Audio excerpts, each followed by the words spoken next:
Hey, how's it going, guys? Today I have the Domino DM368 Plus 3G smartwatch available for under $150 off Gearbest. Do want to give a quick thanks to Gearbest for sending this out as a review unit, because it has a 1 GB of RAM and 16 gigs of internal storage. That's actually quite a bit for a $100 smartwatch, and it comes in black, of course, and there's nothing around the box. And apparently my box came damaged, because if you look at it over here, and it looks like it's been tampered with. So I'm just going to let it pass because it was a review unit, so hopefully it's not like that for all of them. You have the watch itself here. This kind of looks like the Galaxy S3 Frontier. Put that to the side. Then you have a cleaning cloth, screen protector, the user manual, which charger here. The watch itself does look pretty nice. It's a rubberized textured band around here. You have the power button and microphone on one side. The other side has the speaker here. And then the back has the 4-pin magnet to recharge it, the heart rate monitor, and a SIM slot. So when you open the flap up, there's a little thing connected to it so you don't lose it. And it's a single nano SIM. The processor inside here is an MTK6580, I believe, clocked at 1 GHz. 1 GHz is pretty low, but that's actually quite a normal processor for the $100 smartwatches. When you go swipe from bottom to top, you see the weather. From left to right, you see all your notifications. And from top to bottom, you can see if the SIM's connected or the Bluetooth on your phone. And then it tells you the date and time. And then it shows you the battery life underneath. So one thing I gotta say, this does look quite similar to the Galaxy S3 Frontier, and that's actually a good thing. Unfortunately, you don't have this ring where it rotates or anything like that, but it kind of feels premium. The bottom definitely feels like plastic, but yeah, I can't say for sure. This might be plastic too, but nonetheless, I like the look of it. And then you can also check your screen on vibrator or put it to silent. You can do flick to unlock, and then you have airplane mode. This is for the SIM, and the location you can turn on. I leave it off because it saves battery. Then you can change the brightness from low to mid to high, and you have Bluetooth and then Wi-Fi.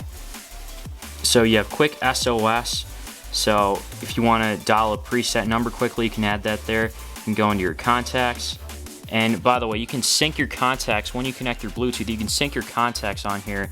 So there's the phone app, it kind of looks like the WhatsApp, so you can type in stuff, but you can't make calls through Bluetooth because this is fully Android, not Android Wear.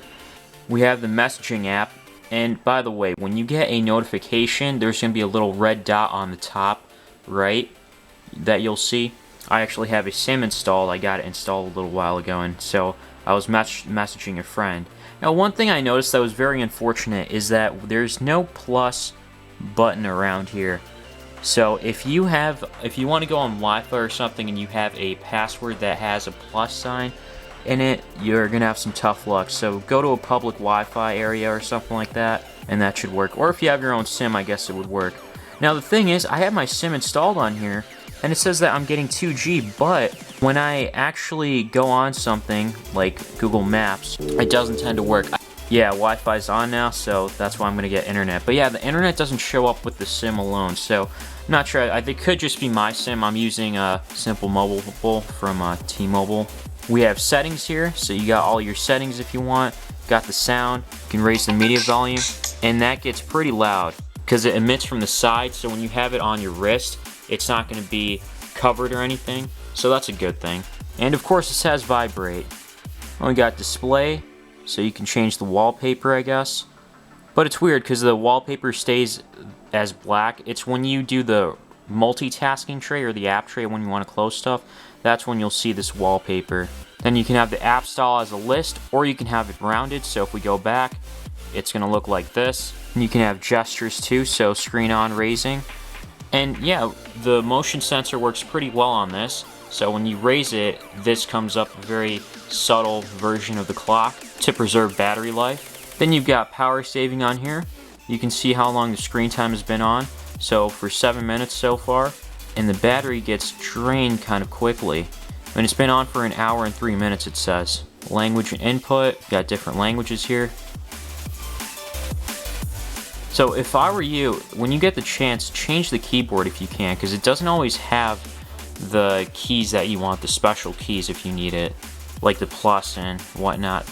You also have voice input apparently. Got the date and time, You can reset everything, you can uninstall the applications you've installed already, and you get about 11 gigs out of the box. And one other thing is that you may notice that the watch is fully running, but it's like the screen isn't fully on here. You won't be able to see the score on the side there. So what you can do is you can hold the home button and then press this on top, and sometimes it works. And we got remote capture when you're connected to your Android phone. You got the browser here. So typing on here is going to be a little hard, but it's doable. Yeah, you can watch videos on here. I mean, why not, right? And we've got the calendar application, block, got the alarms here, and the gallery, if you have anything, any pictures, music, remote control, sound recorder, file manager, find me, health. So health is going to be for the pedometer and the heart rate. The pedometer seems to be accurate. Got voice search. So you can click the Google Voice Assistant up here. How old is Tom Brady? And then something should come up. So you got Google Voice Assistants. That's very useful for watches like these because the keyboard is just too small to type on. You got the actual Play Store. You got Google Maps. And I got a few things installed here. I also did the Antutu benchmark, got a pretty surprisingly decent score of 20,000. Now, the 3D is working, the 3D is very low, and then you got UX, the CPU. First game is Geometry Dash Lite. And this is a low-end game, so I expect it to run well. So the next game we're checking out here is Sonic Dash. It's another free game from the Google Play Store. It's handling it like a champ, no problems whatsoever. Now I'm not going to be surprised to see a little bit of stutter here and there, but so far it's still very impressive from what I see. Overall, I gotta say, for this watch, it's pretty good. For the price that it is and the way it looks like the Galaxy S3 Frontier that was released, and you know, instead of spending $300 or $400, however much that is, this is an alternative right here that's $100. It's a cheaper alternative. But yeah, that's going to be it for this one, guys. Let me know what you think about this watch. And yeah, so far I like it. I gotta say, this is easily one of the best watches I've tested at $100. So yeah, I hope you guys enjoyed this video. Leave a like if you did, and subscribe if you want to see more.